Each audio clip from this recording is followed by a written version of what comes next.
प्यारे विद्यार्थियों, साथियों, आज हम बात करेंगे शक्ति के सिद्धांत का तुलनात्मक अध्ययन, अर्थात शक्ति की संरचना से संबंधित जो 4 महत्वपूर्ण सिद्धांत हमने आपको समझाए थे पिछली 4 वीडियो के अंतर्गत।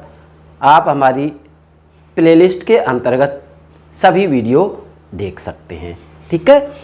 तो शक्ति की संरचना से संबंधित हमने 4 सिद्धांत आपको बेहतर तरीके से समझाए थे। आज उन चारों ही सिद्धांतों को हम तुलनात्मक आधार पर समझाएंगे, अर्थात यदि कहीं उन सिद्धांतों को समझने में आपको कोई परेशानी आई हो तो यहाँ उन चारों ही सिद्धांतों को मैंने एक सारणी के आधार पर तुलनात्मक पद्धति का प्रयोग करते हुए समझाने का प्रयास किया है, ठीक है। ये बात आपको ध्यान में रखनी है। तो सर्वप्रथम आप हमारे YouTube चैनल से जुड़े रहें, इसके लिए हमारे YouTube चैनल को सब्सक्राइब अवश्य कीजिएगा।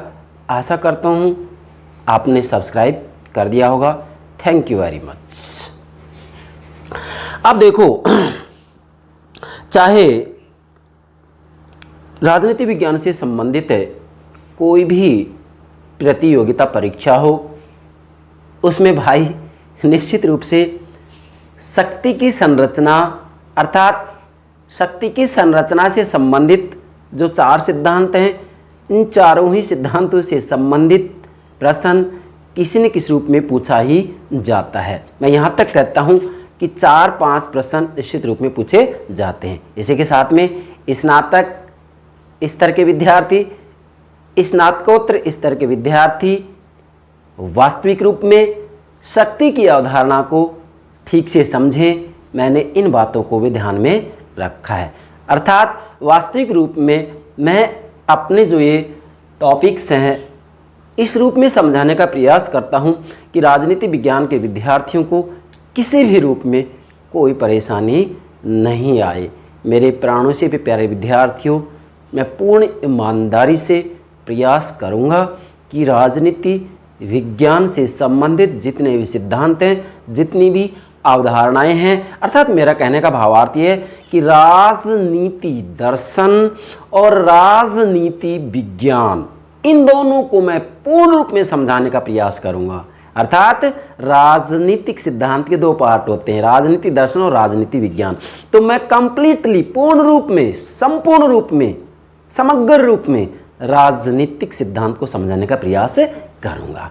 तो आज हम किसकी बात कर रहे हैं? शक्ति के सिद्धांत तुलनात्मक अध्ययन।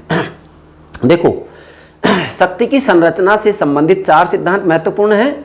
मैंने आपको पिछली वीडियो में, अर्थात प्रत्येक सिद्धांत के ऊपर एक वीडियो अपलोड की है। 4 सिद्धांत हैं, चारों सिद्धांतों पे 4 वीडियो अपलोड कर दिए हैं। प्लेलिस्ट में जाइएगा, वहां देखिएगा, ठीक है।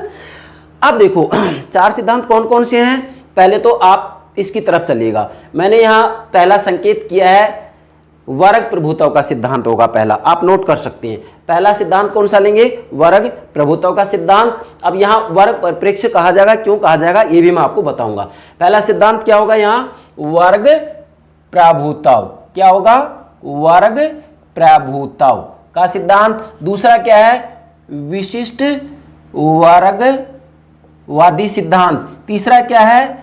नारीवादी सिद्धांत। और चौथा क्या है? बहुलवादी सिद्धांत। मैंने शॉर्ट में लिखे हैं, ठीक है। अब देखो, पहला क्या हो गया? वर्ग प्रभुत्व का सिद्धांत। दूसरा क्या है? विशिष्ट वर्गवादी सिद्धांत। तीसरा क्या है? नारीवादी सिद्धांत। और चौथा क्या है? बहुलवादी सिद्धांत, ठीक है। अब इन चारों का ही हम तुलनात्मक अध्ययन करेंगे, और अगर हमने तुलनात्मक तरीके से इसको समझ लिया तो भाई मैं विश्वास से कह रहा हूं, आपसे किसी भी रूप में प्रश्न पूछा जाए गलत नहीं हो सकता। मेरे प्राणों से प्यारे विद्यार्थी, मैं बार बार बोल रहा हूं, हमारी वीडियो देखते हैं तो आप गंभीर होकर देखें। मैं दृढ़ विश्वास के साथ कहता हूं, कोई प्रश्न का आंसर गलत हो ही नहीं सकता।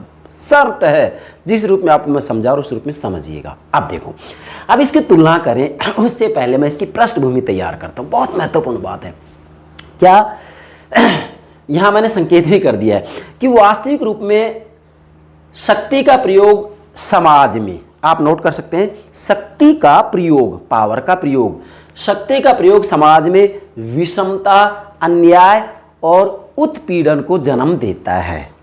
ठीक है, इस संदर्भ में वास्तविक रूप में यहां 4 सिद्धांत दिए गए हैं कि किस किस रूप में शक्ति का प्रयोग किया जाता है। इस संदर्भ में 4 सिद्धांत कौन से हैं? वर्ग प्रभुत्व का सिद्धांत। वर्ग प्रभुत्व का सिद्धांत तो क्या कहता है कि वास्तविक रूप में समाज में कटे छटे 2 वर्ग होते हैं और उनमें शक्ति का वितरण होता है। कटे छटे वर्ग कौन से हैं? 2, एक धनवान एक निर्धन, अर्थात एक पूंजीपति दूसरा मजदूर, अर्थात एक बुर्जुआ दूसरा सर्वहारा। और कौन किस पर शक्ति का प्रयोग करेगा? जो धनवान है, जो वास्तविक रूप में जिसको हम बुर्जुआ कह रहे हैं, वह वास्तविक रूप में सर्वहारा, निर्धन, मजदूर, श्रमिक के ऊपर शक्ति का प्रयोग करेगा। क्यों? क्योंकि उत्पादन के साधनों का ये मालिक है, स्वामी है। कौन? पूंजीपति। कौन? बुर्जुआ। कौन? जो धनवान है, तो उत्पादन के साधनों का मालिक है। इसलिए वास्तविक रूप में इसी के द्वारा राजनीतिक शक्ति का प्रयोग किया जाता है। क्लियर?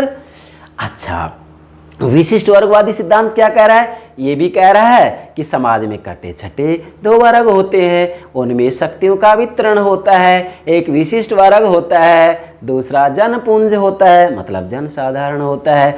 और विशिष्ट वर्ग के पास विशेष योग्यताएं होती हैं, बुद्धिमान होता है, प्रबंध कौशल होता है, नेतृत्व के गुण होते हैं। इसलिए जनपुंज मतलब जनसाधारण पर शक्ति का प्रयोग करता है। किसके बल पर? योग्यता के बल पर। तीसरा क्या है? नारीवादी सिद्धांत। नारीवादी सिद्धांत भी यही बात कहता है। क्या कहता है?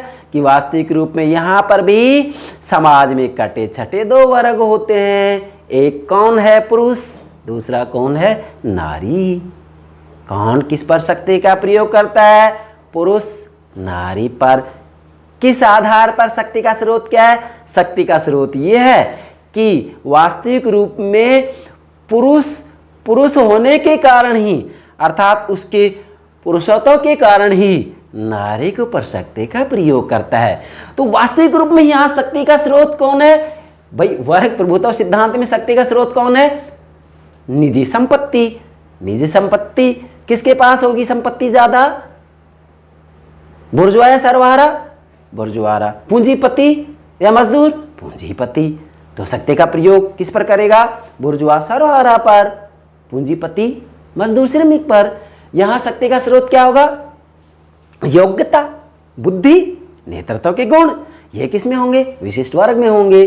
तो विशिष्ट वर्ग में ये गुण होंगे, इसलिए इनके आधार पर वो शक्ति का प्रयोग करता है। किसके ऊपर? जनसाधारण पर, सामान्य जनता पर। जनपुंज कहते हैं इसको।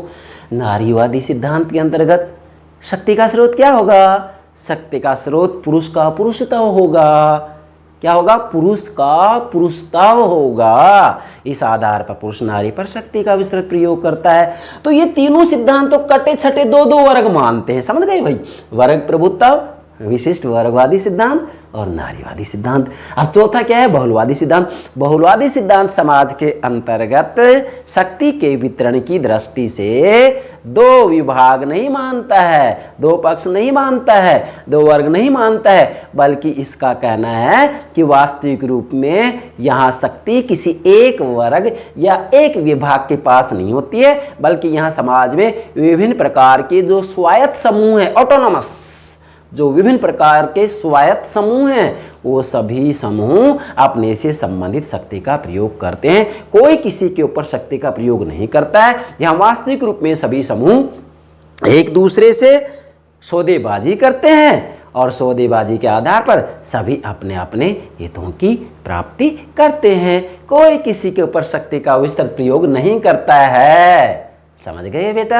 मतलब बहुलवादी सिद्धांत ये कहता है कि समाज में कटे छटे 2 वर्ग नहीं होते हैं, अर्थात शक्ति का वितरण दो वर्गों में नहीं होता है, बल्कि यहाँ समाज में अनेकों समूह होते हैं। उन सब के द्वारा अपने कार्य क्षेत्र से संबंधित शक्ति का प्रयोग किया जाता है और दूसरे के ऊपर किसी भी रूप में शक्ति थोपी नहीं जाती है। सभी आपस में समझौता करते हैं और समझौते के आधार पर यहाँ वास्तविक रूप में अपने हितों की पूर्ति की जाती है। ऐसी स्थिति में शक्ति का संतुलन बना रहता है, बैलेंस ऑफ पावर। शक्ति का संतुलन बना रहता है, कोई समूह किसी अन्य समूह के ऊपर शक्ति का प्रयोग नहीं करता है। तो ये तो एक सामान्य पृष्ठभूमि होगी। अर्थात मैं आशा करता हूं यहां तक ये चारों बातें आपके समझ में आ गई होंगी। क्या वर्ग प्रभुत्व का सिद्धांत दो वर्ग मान रहा है, मतलब समाज में शक्ति का वितरण दो के बीच में हो रहा है, किसकी किसमें, बुर्जुआ सर्वहारा। मतलब आप ऐसे भी कह सकते हैं एक धनवान एक गरीब, ठीक है।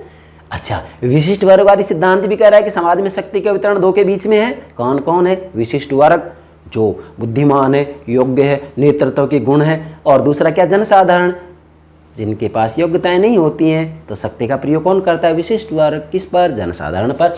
नारीवादी सिद्धांत भी समाज में शक्ति के वितरण को दो पक्षों में विभाजित होने की बात कर रहा है, पुरुष और नारी। पुरुष नारी पर शक्ति का प्रयोग करता है। और बहुलवादी कहता है कि नहीं नहीं नहीं, गलत बात है, समाज में शक्ति एक ही वर्ग या एक ही विभाग के हाथों में नहीं होती है, बल्कि समाज में शक्ति बटी हुई रहती है। सभी समूह अपने अपने कार्य क्षेत्र से संबंधित शक्ति का प्रयोग करते हैं। समझ गए यहाँ तक? चलिए अब देखो, मैंने आपको यहाँ कहा था कि शक्ति का प्रयोग समाज में विषमता, अन्याय और उत्पीड़न को जन्म देता है। इसी बात का खुलासा करने के लिए शक्ति की संरचना के अंतर्गत वास्तविक रूप में शक्ति का स्रोत क्या है, इस बात को ध्यान में रखते हुए चार सिद्धांत दिए गए हैं। मैंने ये आपको समझा दिए कि किस किस सिद्धांत में शक्ति का स्रोत क्या होगा। अब हम इसकी तुलना करते हैं। मैंने जो आपको सामान्य पृष्ठभूमि में समझाया है, अगर आपने प्राणों से प्यारे विद्यार्थी समझ लिया है, कोई दिक्कत नहीं है, अब ये सारी बातें क्लियर हो गई। फिर भी दिक्कत आए तो मैंने अलग अलग एक एक सिद्धांत के ऊपर चारों वीडियो अपलोड कर दी हैं। चलिए अब देखो, मैंने शक्ति के जो चारों सिद्धांत हैं फिर पुनरावृत्ति कर रहा हूं। देखो बेटा, गलती नहीं होनी चाहिए। पहला सिद्धांत क्या है, वर्ग। आप नोट कर सकते हैं यहाँ, ये जब ये सारणी तैयार करें ना, तो यहाँ जो ये सारणी मैंने तैयार की, इस ऊपर यहाँ लिख लेंगे आप वर्ग प्रभुत्व का सिद्धांत, यहाँ लिखेंगे विशिष्ट वर्गवादी सिद्धांत, यहाँ लिखेंगे नारीवादी सिद्धांत, यहाँ लिखेंगे बहुलवादी सिद्धांत। ठीक है, आशा करता हूँ आपने नोट कर लिया होगा ये। ठीक है, अब देखो, अब इन चारों सिद्धांतों की जो हम तुलना करेंगे वो 6 बिंदुओं के आधार पर करेंगे बेटा। कितने बिंदु के आधार पर? 6 बिंदुओं के आधार पर। अब ये 6 बिंदु आपकी समझ में आ जाते हैं तो चारों सिद्धांत आसानी से समझ में आ जाएंगे, कोई परेशानी नहीं होगी। चलिए अब देखो, सारणी कैसे बनानी है। अब आपको यहाँ लिखे विवेच्य विषय, मतलब है किस विषय पर हम इन चारों की तुलना करेंगे। ठीक है, तो विवेच्य विषय लिखेंगे यहाँ। यहाँ चूंकि ये वर्ग प्रभुत्व का सिद्धांत है ना, पहले बिंदु में हमने किसको स्थान दिया है, वर्ग प्रभुत्व के सिद्धांत को। अब चूंकि यहाँ वास्तविक रूप में शक्ति के विश्लेषण के संदर्भ में इस दृष्टिकोण को वर्ग परिप्रेक्ष्य की संज्ञा दी गई है। क्या कहा है मैंने? देखो फिर बता रहा हूं, ये वर्ग प्रभुत्व का सिद्धांत हो गया भाई। अब मैं क्या कर रहा हूं, यहीं इसी मतलब कॉलम में आप नोट कर सकते हैं क्या, कि वास्तविक रूप में शक्ति के विश्लेषण के संदर्भ में इस दृष्टिकोण को, अध्ययन के इस दृष्टिकोण को वर्ग परिप्रेक्ष्य की संज्ञा दी है। आगे विशिष्ट वर्गवादी सिद्धांत नोट करेंगे। दूसरा क्या है, विशिष्ट वर्गवादी सिद्धांत। अब यहां भी शक्ति के विश्लेषण के संदर्भ में क्या कह रहा हूं, शक्ति के विश्लेषण के संदर्भ में इस दृष्टिकोण को विशिष्ट वर्गीय परिप्रेक्ष्य कहा गया है। आगे बढ़े, नारीवादी सिद्धांत, तो यहां भी नोट करेंगे, शक्ति के विश्लेषण के संदर्भ में इस दृष्टिकोण को लिंग परिप्रेक्ष्य कहा गया है। लिंग मतलब पुरुष नारी, लिंग परिप्रेक्ष्य कहा गया है। और चौथा क्या है, बहुलवादी सिद्धांत, तो यहां भी वही बात आएगी क्या, कि शक्ति के विश्लेषण के संदर्भ में इस दृष्टिकोण को समूह परिप्रेक्ष्य कहा गया है। अरे भाई एग्जाम इस रूप में कितनी ही बार प्रश्न पूछे गए हैं, ज़्यादातर विद्यार्थियों ने गलत किया है, तो ये नाम दे दिए इस आधार पर। देखो पहला वर्ग प्रभुत्व, क्या नाम दिया इसको, वर्ग परिप्रेक्ष्य। ये क्या है, विशिष्ट वर्गवादी, क्या नाम दिया, विशिष्ट वर्गीय परिप्रेक्ष्य। तीसरा है नारीवादी, क्या नाम दिया, लिंग परिप्रेक्ष्य। चौथा क्या है, बहुलवादी सिद्धांत, नाम क्या दिया इसको, समूह परिप्रेक्ष्य। ठीक है, अब देखो यहां वर्ग परिप्रेक्ष्य क्यों दिया है, क्यों, क्योंकि यहां दो वर्ग होंगे ना, दो वर्ग होंगे ना, कौन कौन होंगे, अरे भाई पूंजीपति और मजदूर श्रमिक, जिसको मार्क्सवाद की शब्दावली में क्या कहेंगे, बुर्जुआ और सर्वहारा, बुर्जुआ और सर्वहारा। ठीक है, बुर्जुआ कौन, जो पूंजीपति है, सर्वहारा कौन, जो मजदूर है, श्रमिक है। आगे बढ़े, विशिष्ट वर्गीय परिप्रेक्ष्य क्यों कहा, क्योंकि यहाँ वास्तविक रूप में शक्ति का प्रयोग कौन करेगा, विशिष्ट वर्ग करेगा। किस पर, जनपुंज पर, जनसाधारण पर। यहाँ पर वर्ग परिप्रेक्ष्य में कौन शक्ति का प्रयोग करेगा, पूंजीपति, किसके ऊपर, मजदूर के ऊपर। आगे बढ़े, लिंग परिप्रेक्ष्य क्यों, क्योंकि यहाँ वास्तविक रूप में नारीवादी सिद्धांत समाज में शक्ति का वितरण दो विभागों में है, किस किस में है, पुरुष और नारी में। कौन किस पर करता है, पुरुष नारी पर। क्यों करता है, क्योंकि पुरुष के अंतर्गत पुरुषत्व का गुण होने के कारण, मतलब केवल पुरुषत्व के कारण ही पुरुष नारी पर शक्ति का प्रयोग करता है। समूह परिप्रेक्ष्य क्यों कहा गया है, इसलिए कहा गया है क्योंकि यहाँ वास्तविक रूप में समाज में जो शक्ति होती है वह एक वर्ग के पास, एक विभाग के पास नहीं होती है, बल्कि सभी समूह अपने अपने क्षेत्र से संबंधित शक्ति का प्रयोग करते हैं। कोई किसी दूसरे के ऊपर शक्ति का प्रयोग नहीं करता है, कोई समूह दूसरे समूह का उत्पीड़न नहीं करता है, कोई समूह दूसरे समूह के साथ अन्याय नहीं करता है। सभी पारस्परिक समझौते के आधार पर अपने अपने हितों की पूर्ति करते हैं और वास्तविक रूप में सभी समूह किसी न किसी रूप में सरकार से अपनी बात मनवा लेते हैं। ठीक है, ये समूह परिप्रेक्ष्य हो गया। आशा करता हूँ ये बात समझ में आ गई होगी। आप पढ़िए, ये तो यहाँ विवेच्य विषय और ये जो चारों सिद्धांत हैं इनको वर्ग परिप्रेक्ष्य क्यों कहा है, विशिष्ट वर्गीय परिप्रेक्ष्य क्यों कहा है, लिंग परिप्रेक्ष्य क्यों कहा है, समूह परिप्रेक्ष्य क्यों कहा है, ये मैंने आपको समझा दिया। अब चलिए, अब 6 बातें ले रहे हैं इसकी तुलना की। नंबर 1 नोट करें, क्या, सैद्धांतिक आधार। भाई जो विवेच्य विषय है कि किस विषय पर हम तुलना करेंगे चारों की, तो आप नोट करेंगे विवेच्य विषय क्या विषय होगा, पहला सैद्धांतिक आधार, मतलब सैद्धांतिक आधार पर चारों की तुलना करेंगे हम।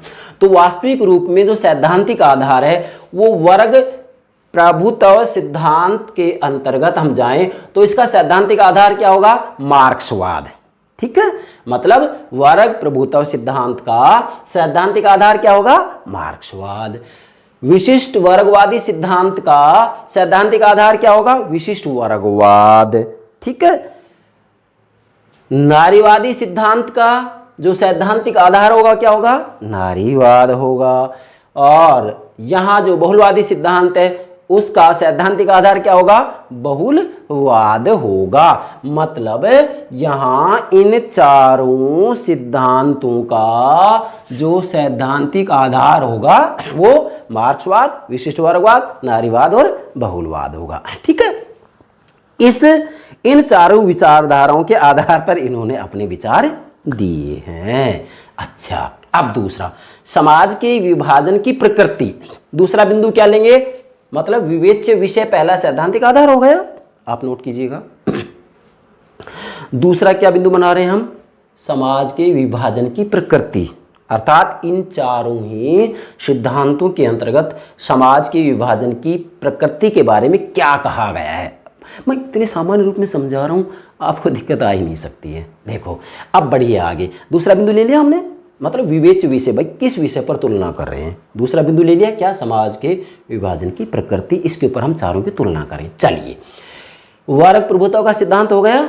अब यहाँ आ जाइए, यहाँ समाज के विभाजन की प्रकृति क्या होगी, धनवान और निर्धन वर्ग। ठीक है भाई वास्तविक रूप में यहाँ जो वर्ग प्रभुत्व का सिद्धांत है ना, वो समाज में शक्ति का जो वितरण है उस वितरण के बारे में कह रहा है कि दो पक्षों में, दो वर्गों में शक्ति का वितरण है। किस किस में, धनवान और निर्धन वर्ग में। अब चूंकि जो धनवान है, मतलब जो बुर्जुआ वर्ग है, जो पूंजीपति है, वो उत्पादन के साधनों का मालिक है, मालिक इसका मतलब आर्थिक दृष्टि संपन्न है, आर्थिक दृष्टि संपन्न है तो फिर निश्चित रूप से निर्धन वर्ग के ऊपर अपनी शक्ति का विस्तृत प्रयोग करेगा ही करेगा। तो यहाँ समाज की विभाजन की प्रकृति क्या होगी, धनवान और निर्धन वर्ग, जिसको आप बुर्जुआ और सर्वहारा भी कह सकते हैं, जिसको आप पूंजीपति और मजदूर भी कह सकते हैं, जिसको आप अमीर गरीब भी कह सकते हैं, जैसा मैंने इसमें नोट किया धनवान और निर्धन वर्ग। तो दो वर्ग हो गए ना यहाँ। चलिए आगे बढ़ते हैं। अब विशिष्ट वर्गवादी सिद्धांत के अंतर्गत भी क्या होगा भाई, दो ही तो वर्ग होंगे ना। यहाँ भी समाज में जो शक्ति का वितरण बतलाया गया है, दो पक्षों में बतलाया गया है, कौन कौन, विशिष्ट वर्ग और जनपुंज। विशिष्ट वर्ग और जनपुंज, ये नोट करेंगे आप, विशिष्ट वर्ग और जनपुंज, विशिष्ट वर्ग और जनपुंज। विशिष्ट वर्ग कौन है, वास्तविक रूप में जो योग्य है, जो बुद्धिमान है, जिसमें नेतृत्व के गुण है, जिसकी चर्चा नीचे हो भी जाएगी, ठीक है। और जनसाधारण कौन है, जिसके अंतर्गत वास्तविक रूप में कोई विशेष योग्यता नहीं होती, नेतृत्व के गुण भी नहीं होते, प्रबंध कौशल भी नहीं होता है। इसलिए अब यहाँ भी दो वर्ग हो गए। तो कौन किस पर शक्ति का प्रयोग करेगा, विशिष्ट वर्ग, जनपुंज। जनपुंज का मतलब जनसाधारण, सामान्य जनता, सामान्य जनता। तो विशिष्ट वर्ग जनपुंज पर शक्ति का विस्तृत प्रयोग करता है। चलिए आगे बढ़ते हैं। अब यहाँ क्या आ गया, नारीवादी सिद्धांत। नारीवादी सिद्धांत के अंतर्गत दूसरे बिंदु के आधार पर तुलना करेंगे, मतलब समाज के विभाजन की प्रकृति। तो यहाँ क्या है, यहाँ पर भी समाज में शक्ति के वितरण के बारे में दो पक्ष, दो वर्गों की बात कर रहे हैं। आपके सामने है स्त्री पुरुष। अब पुरुष केवल पुरुषता के कारण ही नारी के ऊपर शक्ति का विस्तृत प्रयोग करता है। भाई वर्ग यहाँ भी दो हो गए ना, स्त्री पुरुष, यहाँ भी दो हैं और यहाँ भी दो हैं। अब चलिए आगे। अब यहाँ समाज के विभाजन की प्रकृति क्या है, अब यहाँ दो पक्ष नहीं होंगे। यहाँ वास्तविक रूप में शक्ति का प्रयोग एक वर्ग या एक विभाग नहीं कर रहा है, बल्कि वास्तविक रूप में सभी जो अनेक स्वायत्त समूह, स्वायत्त मतलब ऑटोनॉमस, अनेक स्वायत्त हित समूह है ना, उन सबके द्वारा शक्ति का प्रयोग किया जाएगा। उन सबके द्वारा शक्ति का प्रयोग किया जाएगा। अपने कार्य क्षेत्र से संबंधित शक्ति का ये प्रयोग करेंगे और आपस में सौदेबाजी के आधार पर वास्तविक रूप में ये सभी हित समूह अपने अपने उद्देश्य की पूर्ति करेंगे और यहाँ पर शक्ति का संतुलन बना रहेगा और कोई भी एक समूह दूसरे समूह के ऊपर शक्ति का विस्तृत प्रयोग नहीं करेगा। अर्थात एक समूह दूसरे समूह के ऊपर वास्तविक रूप में किसी भी रूप में अन्याय, अत्याचार, उत्पीड़न नहीं करेगा। जबकि इन तीनों में ऐसा हो रहा है, जबकि इन तीनों में ऐसा हो रहा है और चौथे के अंतर्गत ऐसा नहीं होता है किसी बहुलवादी सिद्धांत में। क्यों? क्योंकि यहाँ वास्तविक रूप में शक्ति समूह में बटी हुई है। समझ गए? अब वापस आइए। अब तीसरा बिंदु, विवेच्य विषय का तीसरा बिंदु क्या ले रहे हैं जिसके ऊपर तुलना करनी है हमें, विभाजन का आधार क्या है। मतलब यहाँ जो ये विभाजन किया गया कि धनवान और निर्धन की भी, धनवान निर्धन के ऊपर शक्ति का प्रयोग करेगा या पूंजीपति मजदूर पर या बुर्जुआ सर्वहारा पर। बुर्जुआ सर्वहारा इन शब्दों का प्रयोग किसने किया है? कार्ल मार्क्स ने। मार्क्सवाद के अंतर्गत ये बात आएंगी। तो यहाँ वास्तविक रूप में विभाजन का आधार क्या है? निजी संपत्ति का स्वामित्व। अर्थात यहाँ वास्तविक रूप में जो दो वर्गों के अंतर्गत विभाजन हो रहा है उसका मूल जो आधार है वो क्या है? निजी संपत्ति का स्वामित्व। तो यहाँ निजी संपत्ति का स्वामित्व कौन होगा? पूंजीपति, जिसको बुर्जुआ वर्ग कहा गया है। और बुर्जुआ वर्ग सर्वहारा के ऊपर शक्ति का प्रयोग करेगा। तो विभाजन का आधार वर्ग प्रभुत्व सिद्धांत में क्या होगा? निजी संपत्ति का स्वामित्व। मतलब यहाँ ये देखेंगे कि निजी संपत्ति का मालिक कौन है, उत्पादन के साधनों का मालिक कौन है। तो उत्पादन के साधनों का स्वामित्व किसके पास में होता है? पूंजीपति के पास में होता है। किसके पास में होता है? पूंजीपति के पास में होता है। और इसीलिए वास्तविक रूप में आर्थिक दृष्टि से शक्तिशाली है। अतः वास्तविक रूप में राजनीतिक शक्ति का प्रयोग भी यही करता है। कौन करता है? बुर्जुआ। किस पर? सर्वहारा पर।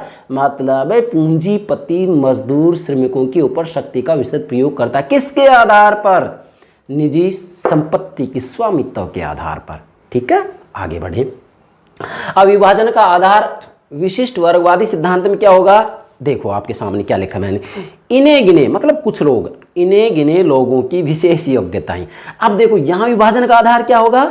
यहाँ तो संपत्ति है विभाजन का आधार, और यहाँ विभाजन का आधार क्या होगा? इने गिने लोगों की विशेष योग्यताएं। क्यों? क्योंकि वास्तविक रूप में विशिष्ट वर्ग शक्ति का प्रयोग इसलिए करता है भाई क्योंकि उसमें विशेष योग्यताएं हैं, उसमें नेतृत्व के गुण हैं, उसमें प्रबंध कौशलता है, उसमें उत्तरदायित्व निभाने की क्षमता होती है, उसमें उत्तरदायित्व के गुण भी होते हैं, उसमें वास्तविक रूप में शासन प्रशासन करने की क्षमता भी होती है। इसलिए यहाँ जो विभाजन का आधार है वो ये है कि इन्हें गिने लोगों की विशेष योग्यताएं। अर्थात विशिष्ट वर्ग में विशेष योग्यताएं होती हैं, जबकि जनपुंज या जनसाधारण की योग्यताएं नहीं होती हैं। इसलिए शक्ति का प्रयोग कौन करता है? जिसमें योग्यताएं होती हैं। योग्यताएं किस में होती हैं? विशिष्ट वर्ग में होती हैं। इसलिए विशिष्ट वर्ग शक्ति का प्रयोग किसके ऊपर करता है? जनसाधारण। जनपुंज का मतलब जनसाधारण, सामान्य जनता के ऊपर करता है। ठीक है भाई, अब आगे बढ़िएगा। यहाँ समाज के विभाजन की जो आधार हो गया नारीवादी सिद्धांत में, मतलब तीसरा बिंदु चल रहा है। यहाँ नारीवादी सिद्धांत में विभाजन का आधार क्या होगा? जीव वैज्ञानिक भिन्नताएं। अर्थात यहाँ वास्तविक रूप में स्त्री और पुरुष, मतलब पुरुषत्व के कारण स्त्री के ऊपर शक्ति का विस्तृत प्रयोग करता है। तो यहाँ वास्तविक रूप में जो विभाजन का आधार है वो जीव वैज्ञानिक भिन्नताएं हैं। जीव वैज्ञानिक भिन्नताओं का मतलब ये है, ये कहा जाता है कि वास्तविक रूप में पुरुष के अंतर्गत कुछ ऐसे गुण होते हैं जो नारी में नहीं होते हैं। जैसे पुरुष में पुरुषत्व का गुण होता है, इसी के साथ में इसमें वास्तविक रूप में साहस की भावनाएं ज़्यादा होती हैं, धैर्य ज़्यादा होता है। इसलिए बचपन से ही वास्तविक रूप में किसी न किसी रूप में पुरुष को जो है दबंग बनाया जाता है, महिला को दब्बू बनाया जाता है। पुरुष को कहा जाता है कि डॉक्टर बनेगा, इंजीनियर बनेगा, महिला को कहा जाता है कि आप नर्स बनिएगा, अध्यापिका बनिएगा। मतलब वास्तविक रूप में यहाँ जीव वैज्ञानिक, बायोलॉजिकल, ठीक है, जीव वैज्ञानिक भिन्नताओं के आधार पर वास्तविक रूप में विभाजन का आधार है। अर्थात वास्तविक रूप में पुरुष में कुछ ऐसी क्षमताएं होती हैं जो कि नारी में नहीं होती हैं। अतः इसी आधार पर कहा जाता है कि पुरुष तो वास्तविक रूप में पुरुषत्व के कारण ही नारी के ऊपर शक्ति का विस्तृत प्रयोग करता है। ठीक है भाई। अब देखो इसके बाद में जो ये आपका तीसरा बिंदु चल रहा है, यहाँ बहुलवादी सिद्धांत के अंतर्गत विभाजन का जो आधार होगा, अब देखो यहाँ वो होगा हितों की भिन्नताएं। हितों की भिन्नताएं, इसका मतलब क्या है?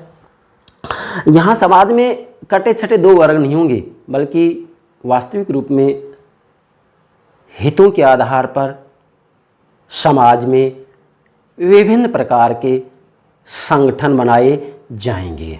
और उदार लोकतंत्र के अंतर्गत, चूंकि ये बहुलवादी सिद्धांत उदार लोकतंत्र को स्वीकार करता है, इसलिए उदारवादी लोकतंत्र के अंतर्गत सभी व्यक्तियों को अपने हितों के आधार पर संगठन बनाने की स्वतंत्रता होती है, समूह बनाने की स्वतंत्रता होती है। इसलिए यहाँ वास्तविक रूप में हितों की विभिन्नताओं के आधार पर कितने ही प्रकार के समूह बनाए जाते हैं, कितने प्रकार के समूह बनाए जाते हैं, जिन्हें कि हित समूह कहा जाता है। हित समूह क्यों कहा जाता है? क्योंकि वास्तविक रूप में व्यक्तियों के अपने जो हित होते हैं, उन हितों के आधार पर जो संगठन बनाया जाता है उस संगठन को ही हित समूह कहा जाता है। और उस संगठन के आधार पर सरकार से भी अपनी बातें मनवाई जाती हैं। और समाज में कितने प्रकार के जो है समूह होते हैं, इसलिए कहा जाता है कि यहाँ वास्तविक रूप में एक समूह दूसरे समूह के ऊपर शक्ति का विस्तृत प्रयोग नहीं करता है, बल्कि सभी समूह आपस में किसी न किसी रूप में समझौता करते हैं, सौदेबाजी करते हैं और इसके आधार पर ये अपने अपने कार्यों की, अपने अपने लक्ष्यों की पूर्ति करते हैं,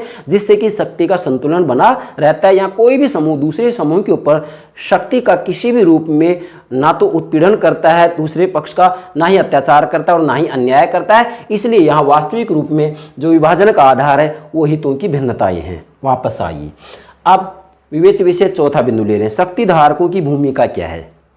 क्या शक्ति धारकों की भूमिका क्या है? तो वर्ग प्रभुत्व के सिद्धांत के अंतर्गत शक्ति धारकों की भूमिका क्या होगी? शोषण।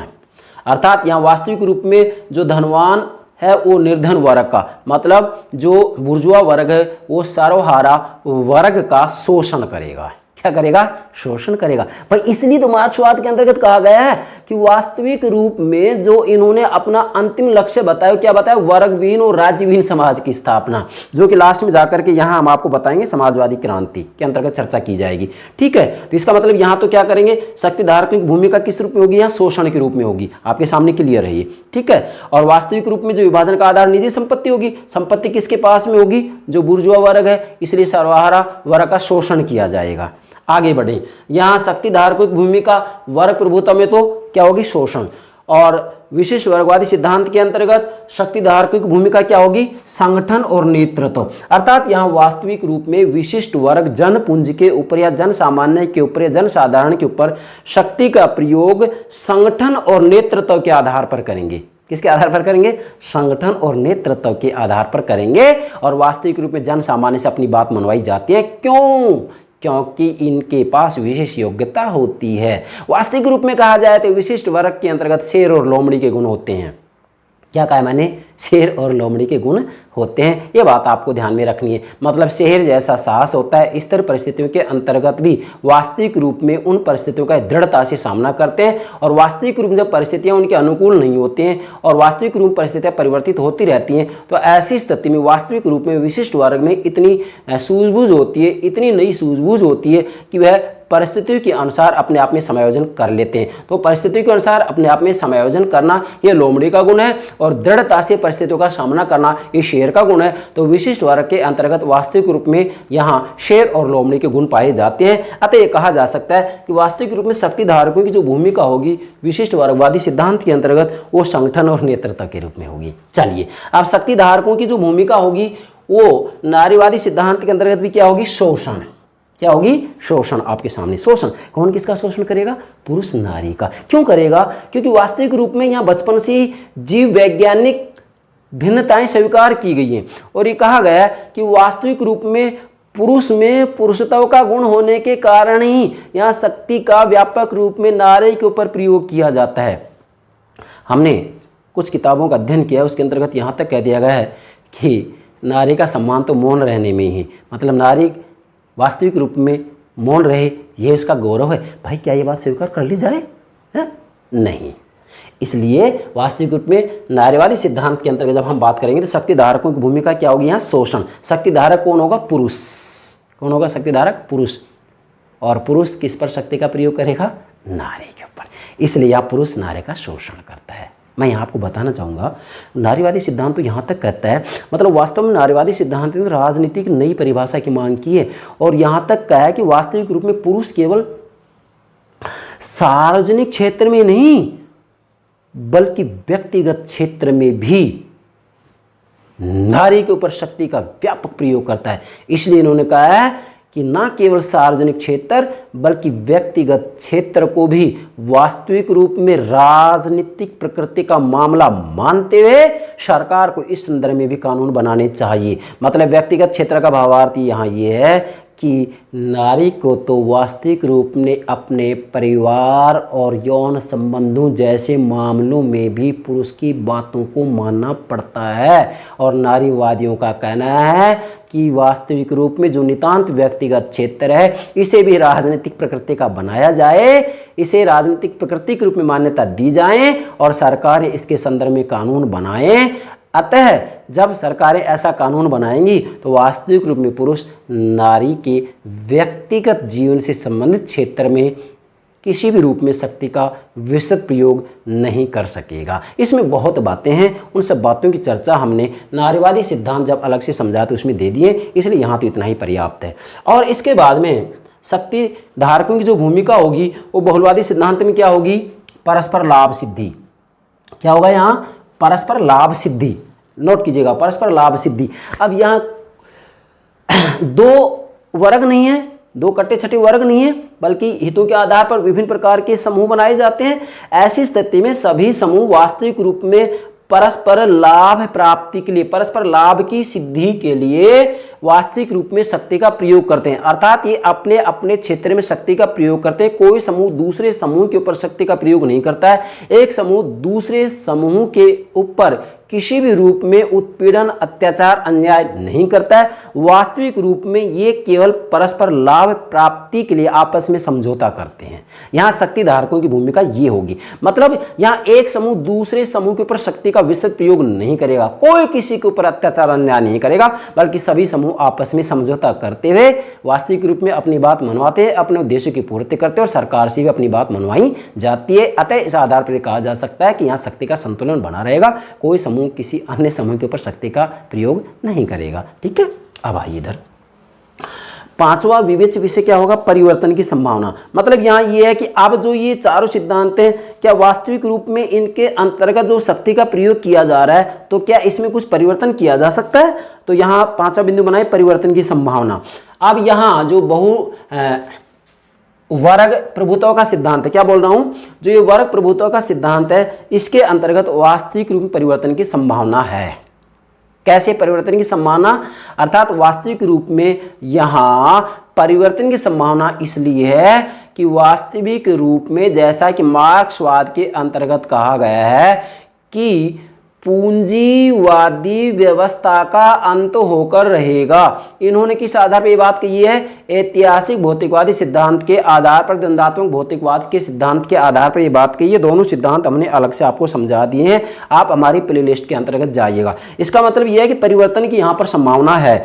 और जब वास्तविक रूप में द्वंदात्मक भौतिकवाद के आधार पर कहा जाता है कि पूंजीवादी व्यवस्था का अंत होकर रहेगा और संक्रमण काल की स्थिति के अंतर्गत सर्वहारा वर्ग का प्रभुत्व आएगा और उसके बाद में साम्यवादी समाज की स्थापना हो जाएगी। किसकी? साम्यवादी समाज की स्थापना हो जाएगी। और साम्यवादी समाज के अंतर्गत कोई वर्ग नहीं होगा, कोई वर्ग नहीं होगा तो वर्ग संघर्ष नहीं होगा, वर्ग संघर्ष नहीं होगा तो राज्य की जरूरत नहीं होगी। इसलिए एक राज्य भिन्न और वर्ग भिन्न समाज की स्थापना हो जाएगी और कोई भी वर्ग दूसरे वर्ग का शोषण कर ही नहीं सकेगा। क्यों? क्योंकि वर्ग रहेंगे नहीं, सब समान हो जाएंगे। अच्छा, आगे बढ़िए। परिवर्तन की संभावना यहाँ तो है, लेकिन विशिष्ट वर्गवाद सिद्धांत के अंतर्गत परिवर्तन की संभावना नहीं है। क्यों नहीं है?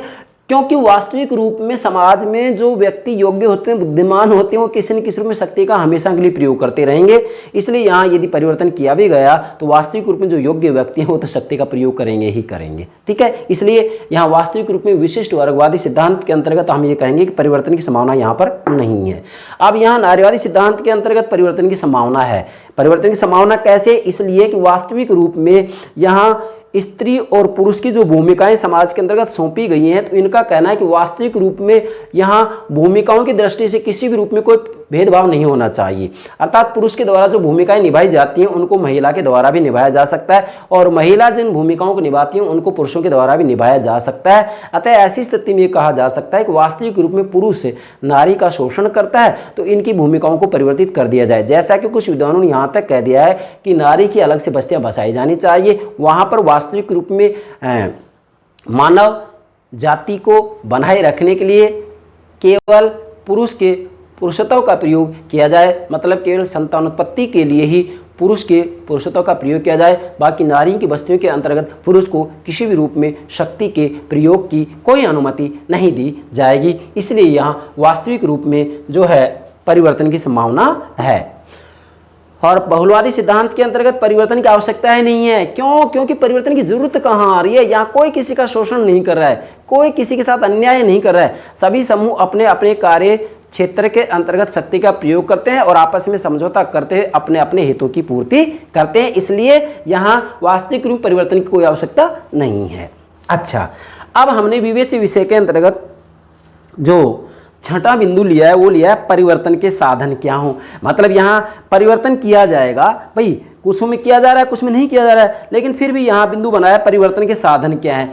तो वर्ग प्रभुत्व सिद्धांत के अंतर्गत चूंकि परिवर्तन किया जा सकता है, इसलिए परिवर्तन के साधन क्या है? समाजवादी क्रांति की बात करते हैं। यहाँ मैंने अभी आपको बताया था ना कि वास्तविक रूप में द्वंदात्मक भौतिकवाद या ऐतिहासिक भौतिकवाद के आधार पर कार्ल मार्क्स ने ये कहा कि पूंजीवादी व्यवस्था का सफाया होकर रहेगा और साम्यवादी समाज की स्थापना होगी। और साम्यवादी समाज की स्थापना जैसे ही हो जाएगी, मतलब यहाँ क्रांति की जाएगी। किसके विरुद्ध? बुर्जुआ वर्ग के विरुद्ध। जैसे ही समाजवादी साम्यवादी समाज की स्थापना हो जाएगी तो उसके अंतर्गत सभी समान हो जाएंगे, अर्थात किसी भी रूप में वहाँ कटे छटे दो वर्ग नहीं होंगे। क्यों? क्योंकि पूंजीपतियों का सफाया हो जाएगा। इसलिए सभी व्यक्ति पूर्ण रूप में आर्थिक दृष्टि से समान हो जाएंगे। समान हो जाएंगे तो वास्तविक रूप में कोई वर्ग संघर्ष नहीं होगा। वर्ग संघर्ष नहीं होगा तो यहाँ राज्य की भी कोई आवश्यकता नहीं होगी। इसलिए अंत में जाकर के वर्ग विहीन और राज्य विहीन समाज की स्थापना हो जाएगी, जिसके अंतर्गत कोई किसी का शोषण नहीं करेगा। तो यहाँ परिवर्तन का साधन क्या है? वर्ग प्रभुत्व सिद्धांत के अंतर्गत समाजवादी क्रांति। अब इसमें इतनी बातें हैं, मैं अगर आपको समग्र बातें समझाने का प्रयास करूँ तो ये वीडियो 5-6 घंटे में पूरी नहीं हो पाएगी। तो परिवर्तन के साधन यहाँ क्या है? समाजवादी क्रांति। इसके बाद में विशिष्ट वर्गवादी सिद्धांत के अंदर परिवर्तन के साधन क्या है? कोई नहीं है साधन। क्यों? क्योंकि यहाँ परिवर्तन हो ही नहीं सकता। परिवर्तन हो ही नहीं सकता क्योंकि यहाँ परिवर्तन की संभावना है ही नहीं। क्यों नहीं है? कि समाज में कुछ व्यक्ति तो ऐसे होंगे जो बुद्धिमान होंगे और बुद्धिमान होंगे तो शक्ति का प्रयोग किसी न किसी रूप में करते रहेंगे। क्या ये बात अरस्तु ने नहीं कही थी? अरस्तु ने स्पष्ट रूप में कहा था अपनी पुस्तक पॉलिटिक्स में। क्या कहा था? कि स्वभाव से ही प्रकृति आई, कुछ व्यक्ति स्वामी बनने योग्य होते हैं और बाकी दास बनने योग्य होते हैं। जिन व्यक्तियों में योग्यता होती है, बुद्धिमान होते हैं, वो स्वामी बनने के योग होते हैं, जो मंद बुद्धि के होते हैं वो दास बनने के योग होते हैं। ये तो कहा तो ये जाता है कि भाई वास्तविक रूप में ये विशिष्ट वर्गवादी सिद्धांत आधुनिक समय में दिया गया है। हम कह रहे हैं कि वास्तविक रूप में यह सिद्धांत बीज रूप में अरस्तु की पुस्तक पॉलिटिक्स में मौजूद है। तो इसलिए क्या है, यहाँ परिवर्तन के साधन, यहाँ पर परिवर्तन का कोई साधन नहीं है, क्योंकि वास्तविक रूप में यहाँ परिवर्तन हो ही नहीं सकता, इसलिए यहाँ कोई साधन की जरूरत नहीं है। फिर इसके बाद में परिवर्तन के साधन नारीवादी सिद्धांत में क्या होगा, नारी मुक्ति आंदोलन। यहाँ पर वास्तविक रूप में नारी को पुरुष से मुक्त करने के लिए आंदोलन की बात की गई है कि इनके विरुद्ध वास्तविक रूप में आंदोलन किया जाए, और इस आंदोलन के आधार पर वास्तविक रूप में इसकी धाराओं को 3 भागों में परिवर्तित कर दिया जाता है। अर्थात यहाँ वास्तविक रूप में एक तरफ समाजवादी धारा है, ठीक है, एक तरफ समाजवादी धारा है, दूसरी तरफ आमूलचूल परिवर्तनवादी धारा है,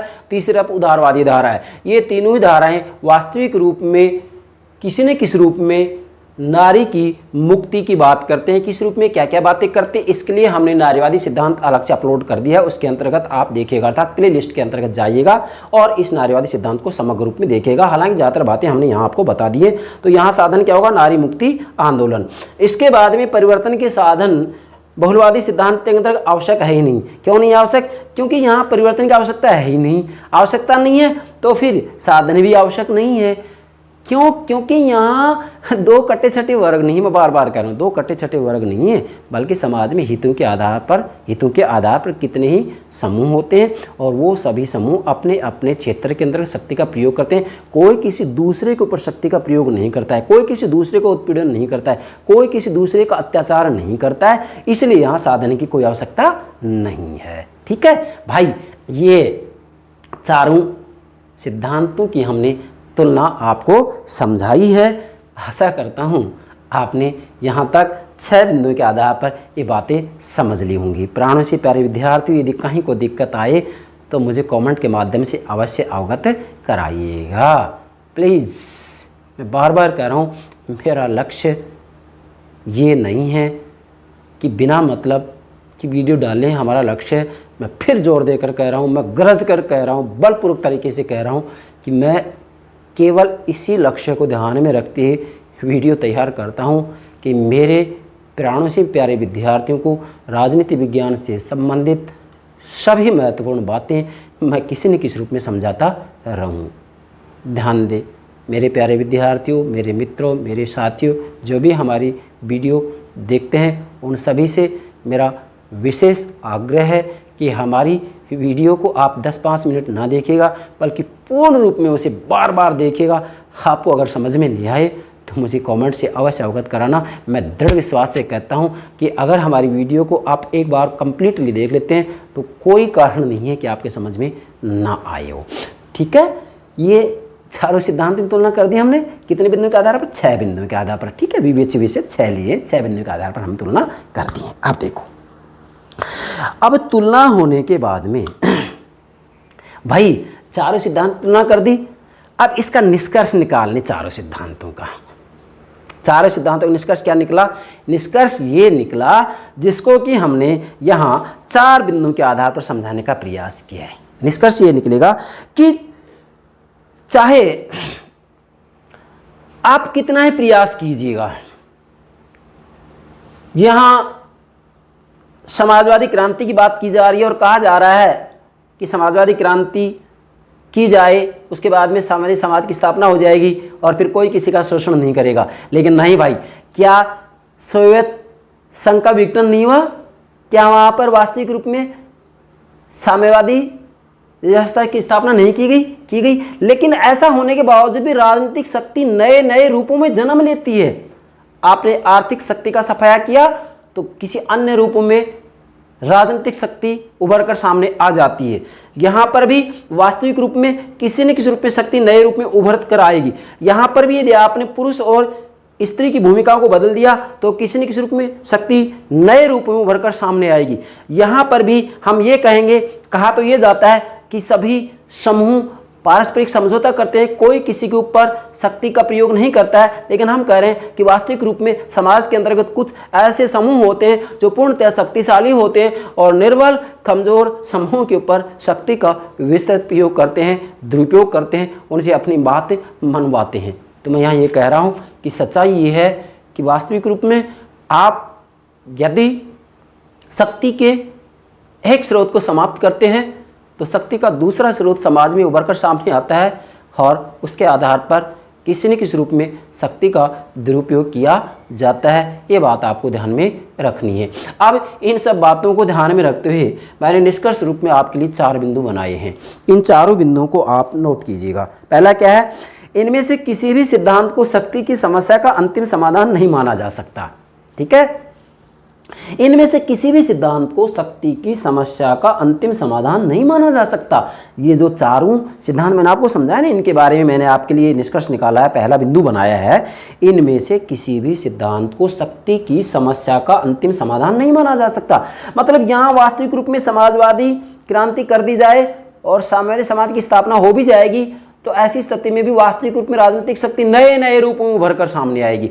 यहाँ पर पुरुष और महिला की शक्ति वास्तविक रूप में हम ये कहें कि इनकी भूमिका को बदल दिया जाता है, इनकी भूमिका को बदल दिया जाता है और इस आधार पर कि भाई हम ये कहें कि स्त्री की अलग से बस्तियां बसा दी जाएं, उसके बाद में पुरुष की पुरुषत्व का प्रयोग किया जाए और पुरुष को किसी भी रूप में यहाँ शक्ति का प्रयोग करने की गुंजाइश ना दी जाए, अनुमति ना दी जाए। लेकिन भाई वास्तविक रूप में हम ये कहेंगे कि महिलाएं किसी न किसी रूप पुरुषों को आकर्षित करने के लिए अन्य साधनों का प्रयोग करेंगी, अन्य साधनों का प्रयोग करेंगी तो फिर बात वही आ जाएगी कि किसी न किसी रूप में शक्ति का विस्तृत प्रयोग होगा ही होगा।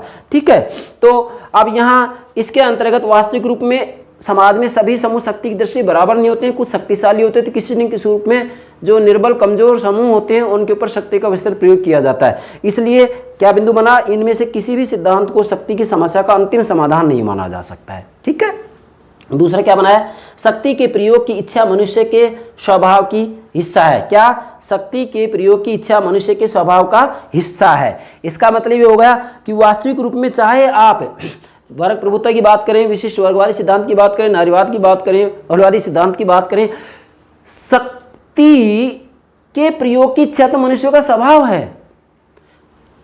आपकी जो मर्जी आए उस व्यवस्था की स्थापना कीजिएगा, किसी न किसी रूप में शक्ति नए नए रूपों में जन्म लेती रहेगी। क्या थॉमस हॉब्स ने गलत कहा है कि मनुष्य की शक्ति की इच्छा कभी शांत नहीं होती है? मनुष्य की शक्ति की इच्छा तभी शांत होती है जब उसकी मृत्यु हो जाती है। तो भाई किसी भी रूप में कैसी भी समाज व्यवस्था की स्थापना कीजिएगा, शक्ति नए नए रूपों में उभर कर सामने आएगी। ठीक है, अब देखो 2 हो गए। तीसरा बिंदु मैंने आपके लिए क्या बनाया है, शक्ति के प्रयोग को सामाजिक जीवन से एकदम नहीं हटाया जा सकता है। क्या, शक्ति के प्रयोग को सामाजिक जीवन से एकदम नहीं हटाया जा सकता है। अर्थात अब ये सिद्धांत हैं, जैसे वर्ग प्रभुत्व का सिद्धांत है, नारीवादी सिद्धांत है, ये यहाँ सामाजिक जीवन से शक्ति के प्रयोग को हटाना चाह रहे हैं। यहाँ ये कि भाई बुर्जुआ सर्वहारा पर शक्ति का प्रयोग ना करे, यहाँ पुरुष नारी पर शक्ति का प्रयोग ना करे। अब इसके लिए प्रयास किया गया है, लेकिन आप प्रयास करके देखिएगा, यहाँ साम्यवादी समाज की स्थापना यदि हो भी जाती है, जैसा कि शोध संख्या तो वास्तविक रूप में विघटन हो गया पूरी दुनिया के अंतर्गत, धीरे धीरे वास्तविक रूप में साम्यवाद का हम ये कहेंगे कि पतन होता जा रहा है। तो कहने का मतलब ये कि यदि ऐसी व्यवस्था कर भी दी जाती है तो राजनीतिक शक्ति नए नए रूपों में उभरेगी। और यहाँ पर यदि पुरुषों को नारी के जीवन से अलग भी कर दिया जाए तो वास्तविक रूप में किसी न किसी रूप में नए नए रूपों में शक्ति उभर कर सामने आएगी। इसलिए कहा जा सकता है कि शक्ति के प्रयोग को सामाजिक जीवन से एकदम नहीं हटाया जा सकता है। ठीक है, और अंतिम चौथा बिंदु बहुत महत्वपूर्ण, सारांश, सब कुछ समेट लिया है हमने इसमें। ये क्या बनाया मैंने कि जहां जहां जिस जिस तरह की क्या, जहां जहां जिस जिस तरह की शक्ति का जिस जिस तरह की यहाँ तरह लिखेंगे, जिस जिस तरह की शक्ति का प्रयोग अन्याय को जन्म देता है। फिर से बोल रहा हूँ, जहाँ जहाँ, जैसे यहाँ आप देखेंगे वर्ग प्रभुत्व के अंतर्गत विशिष्ट वर्ग में, नारीवाद में और बहुलवादी सिद्धांत में, जहाँ जहाँ जिस जिस तरह की शक्ति का प्रयोग अन्याय को जन्म देता है, शक्ति का प्रयोग अन्याय को जन्म देता है, वहाँ उसकी पहचान करके उसमें निहित अन्याय का निराकरण कर दिया जाए और नित नए नए रूपों में शक्ति उभर कर सामने आए, तो उसी ही अनुरूप उस शक्ति के द्वारा यदि अन्याय किया जा रहा हो तो उस अन्याय का निराकरण किया जाए। और ये प्रक्रिया लगातार चलती रहनी चाहिए। एक झटके से एकदम एक दिन में शक्ति के प्रयोग को समाज से नहीं हटाया जा सकता है। इसलिए मैं कहना चाह रहा हूं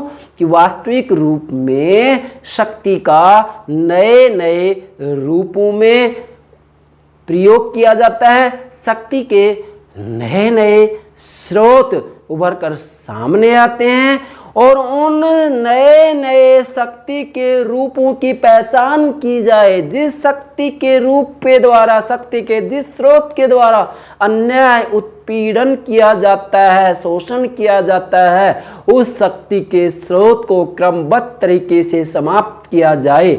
और समाज के अंतर्गत यह प्रक्रिया लगातार जारी रहनी चाहिए। एक दिन में एक झटके से एक बार कानून बनाने से शक्ति के दुरुपयोग को, शक्ति के विस्तृत प्रयोग को रोका नहीं जा सकता है। अंततः फिर दोहरा रहा हूं, चौथा बिंदु, जहां जहां समाज व्यवस्था में कोई भी क्षेत्र हो, चाहे वो परिवार हो, चाहे वह कोई समूह या संगठन हो, जहां जिस भी रूप में, जहां जहां जिस जिस तरह की शक्ति का प्रयोग अन्याय को जन्म देता है। आज क्या फैमिली सिस्टम के अंतर्गत वास्तविक रूप में हम ये कहें कि पुरुष ही नारी के ऊपर शक्ति का विस्तृत प्रयोग करता है? नहीं, कभी कभी विपरीत भी होता है। कुछ जगह हमने देखा है कि नारी भी पुरुष के ऊपर शक्ति का विस्तृत प्रयोग करती है। ठीक है, निष्कर्ष संख्या के आधार पर कहें तो पुरुष की बात आती है, लेकिन कुछ कुछ बातें ऐसी होती भी हैं। ये तो समग्र रूप की बात आ जाती है। जहाँ जहाँ जिस जिस तरह की शक्ति का प्रयोग अन्याय को जन्म देता है, वहाँ वहाँ उसकी पहचान करके, मतलब किस जगह, किस क्षेत्र में, कौन से समूह में, कौन से संगठन में शक्ति का प्रयोग अन्याय के रूप में किया जाता है, उसकी पहचान की जाए। अन्याय को जन्म देता है, वहाँ उसकी पहचान करके उसमें निहित अन्याय का निराकरण किया जाए कि किस आधार पर, किस स्रोत के आधार पर अन्याय किया जा रहा है, उसका निराकरण किया जाना चाहिए। यदि यह प्रक्रिया लगातार जारी रहेगी तो किसी न किसी रूप में शक्ति के दुरुपयोग से बचा जा सकता है। एक दिन में ऐसा संभव नहीं हो सकता। मैं क्या कह रहा हूँ, अगर हमने शक्ति के एक स्रोत को समाप्त किया, जैसा यहाँ निजी संपत्ति की बात आती है या पुरुष की बात आती है, शक्ति के एक स्रोत को समाप्त करते हैं तो शक्ति के विभिन्न स्रोत उभर कर सामने आ जाते हैं और उनके द्वारा समाज व्यवस्था के अंदर किसी न किसी रूप में हम ये कहेंगे कि शक्ति का दुरुपयोग किया जाता है। और इस दुरुपयोग के आधार पर वास्तविक रूप में एक पक्ष दूसरे पक्ष के ऊपर उत्पीड़न करता है, अन्याय करता है और शोषण करता है। इस बात को ध्यान में रखते हुए विशेषकर आपको ये समझना है कि समाज व्यवस्था का चाहे कोई भी क्षेत्र क्यों ना हो, चाहे वह शैक्षणिक क्षेत्र हो, चाहे वो सामाजिक क्षेत्र हो, चाहे वो धार्मिक क्षेत्र हो या वो कोई और क्षेत्र हो, चाहे वो पारिवारिक क्षेत्र हो, चाहे पति पत्नी का निजी व्यक्तिगत जीवन ही क्यों ना हो, उसके अंतर्गत भी यदि शक्ति का दुरुपयोग किया जाता है तो उन दुरुपयोगों को पहचाना जाए, उस अन्याय को पहचाना जाए और पहचानने के बाद में उसका निराकरण किया जाना चाहिए और ये प्रक्रिया लगातार चलती रहनी चाहिए। इन सभी सिद्धांतों का मैंने ये निष्कर्ष आपको बतला दिया है। प्लीज़ हमारे YouTube चैनल को सब्सक्राइब अवश्य कीजिएगा, जिससे कि आप हमारे YouTube चैनल से जुड़े रहें। आशा करता हूँ शक्ति की अवधारणा समग्र रूप में आपकी समझ में आ गई होगी। Thank you very much. Bye bye.